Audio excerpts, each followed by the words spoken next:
If there were a conservatory in hell, and if one of its talented students were to compose a programmed symphony based on the story of the 10 plagues of Egypt, and if he were to compose a symphony like Mr. Rachmaninoff's, then he would have fulfilled his task brilliantly and would delight the inhabitants of hell.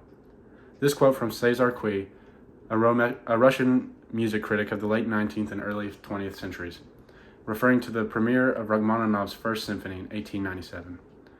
The Colorado Symphony Orchestra explains the story briefly in their blog, stating, "Following the disastrous premiere of his First Symphony in 1897, Rachmaninoff sank into a deep depression.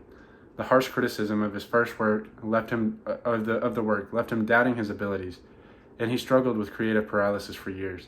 It was only after intensive sessions with psychologist and hypnotist Dr. Nikolai Dahl that he regained his confidence. Under Dahl's guidance, Rachmaninoff began to heal, and by 1900, found himself inspired to write again. Dr. Dahl challenged Rachmaninoff to write this piano concerto to bring him out of the depths of his depression. As it was written in the program notes of the St. Louis Symphony Orchestra, the premiere of this concerto ushered in Rachmaninoff's most productive period. In the next 15 years, he would write many of his most beloved works.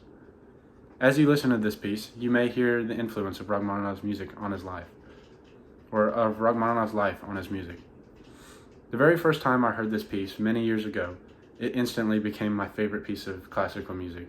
And in years since, no matter what new music I've discovered, this has always remained my most favorite piece of music.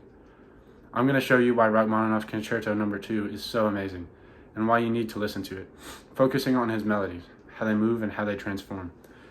I hope to give you a better understanding of his genius. Let me first explain the basics of this concerto. This concerto follows a typical 3-movement layout, totaling in about 30 or 35 minutes of music. The first movement is in moderato, or a medium tempo, the second in adagio, or a slow tempo, and the third in allegro scherzando, or a fast, dance-like tempo.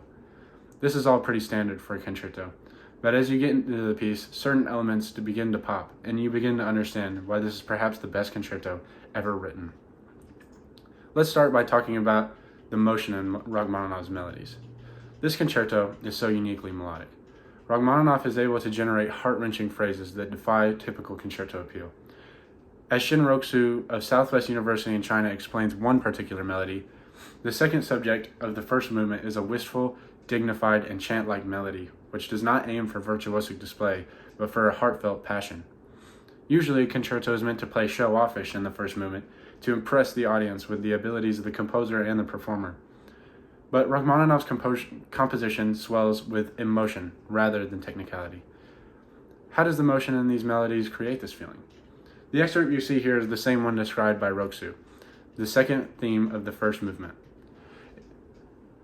It's made up, it can be broken up into 3 different distinct motifs, including this first one that rises, this second ornamental turn, and then this third chromatic descent. If you allow the melody to continue, you'll see a continuation of that chromatic descent with another resolution, and then 2 variations of that first motif. This all together is the full melody. The first theme of the second movement. Second theme of the first movement.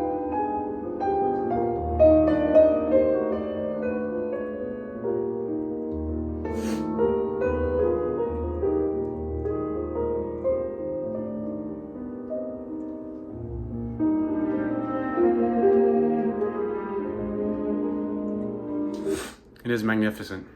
Every note has its own important function, and each motif serves a valuable purpose.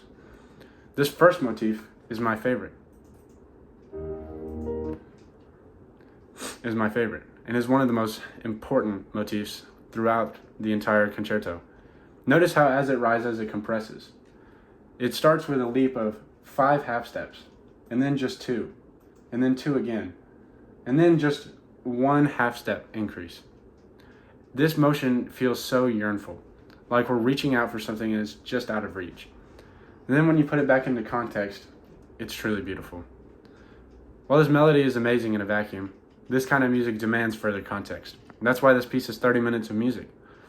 That's why you need to listen to this full masterpiece to comprehend its beauty.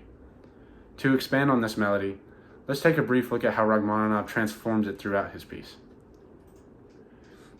A melody is great. This melody is especially great. But when we take this melody and play around with it throughout the piece, it just grows us ever fonder of that melody. Rachmaninoff was rightfully proud of this melody. You can tell. He brings it back in some fashion throughout the work in various intelligent ways. In fact, most of the first movement is just plays with that one melody, especially that first motif of that melody. In the bars that follow the excerpt we just looked at, we see that the melody is repeated. Then that first motif goes to the cello. Then a variation goes back to the piano. Then the first motif is with the oboes and flutes, and immediately an extended variation of that motif is played on clarinets and viola. All of this while the piano and orchestra rumble with excitement. There's a huge build-up where the piano displays virtuosic ability and the orchestra rises with intensity. We're then hit with a massive climax of the first movement, and after just a few bars of calming down after that climax, we come back into this. The piano comes back to this first motif, but it keeps building. It keeps working its way up, reaching and reaching, and eventually it finally reaches the top. It finally meets that peak of the mountain that we've been looking for this whole time.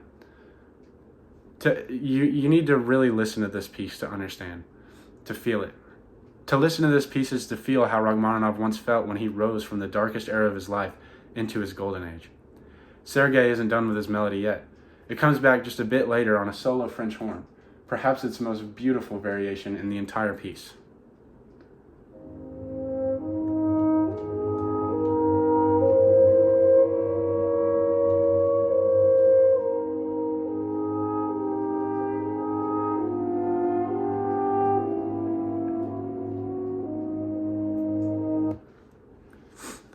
Then a solo cello builds up the melody, leading us into the end of the first movement. This melody doesn't even just stay in this movement. For just a couple short examples, we can see two excerpts in the very first three and very last three movements, measures of the second movement, including this absolutely beautiful variation at the very end of the second movement. Then in the third movement, the motifs of that melody are then woven right into one of the main melodies of the third movement. These are just a couple of variations of this melody from the first movement. But throughout the second and third movements, variations of this melody from the first movement make appearances and are even sometimes woven straight into the melodies of those movements. And when you recognize them, it makes the music just that much more beautiful. As I've shown you, this concerto is an absolute masterwork of the highest degree. I've explored one particular melody, but each movement has several distinct, memorable melodies. I've shown you why that melody in itself is made so beautiful by its yearnful and longing motion. I've also shown you how Rachmaninoff was able to transform that melody throughout the piece in brilliant ways. Though I've shown you some of the technical reasons this piece is so amazing, you may not truly understand its beauty without listening to it in its entirety. Please find some time to sit down and pull up the recording that I used today, that of Valentina Lisitsa and the London Symphony Orchestra, and listen to this piece. Don't put it on in the background, but rather listen attentively. You will find it more passionate than you ever believed music could be.